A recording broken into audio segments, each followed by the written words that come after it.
আবহমানকাল থেকেই বাঙালির রসনার একটি অবিচ্ছেদ্য অংশ হয়ে আছে আখের গুড়।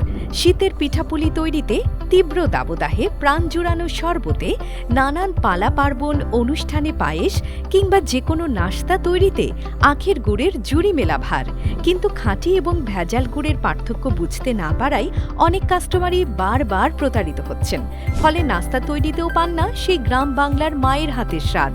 তাই আমরা খাঁটি স্টোর খাঁটি গুড়ের সন্ধানে বেছে নিয়েছি পাবনার সাথিয়া উপজেলা, যা কিনা আখ চাষের জন্য বিখ্যাত, যেখানে আমরা নিজস্ব তত্ত্বাবধানে ও নিবিড় পরিচর্যায় খাঁটি আখের গুড় উৎপাদন করে থাকি। আর সেই গুড় পৌঁছে যাচ্ছে সারা বাংলাদেশে। গুড় উৎপাদন ও সরবরাহে খাঁটি স্টোরের রয়েছে 10 বছরের অভিজ্ঞতা। সেই অভিজ্ঞতাকে পুঁজি করে আমরা দিচ্ছি শতভাগ খাঁটি গুড়ের নিশ্চয়তা। তাই খাঁটি আখের গুড়ের সন্ধানে অন্য কোথাও নয়, এক্ষুনি অর্ডার করুন খাঁটি স্টোরে, ক্যাশ অন ডেলিভারিতে। বিস্তারিত জানতে কল করুন স্ক্রিনে দেয়া নাম্বারে।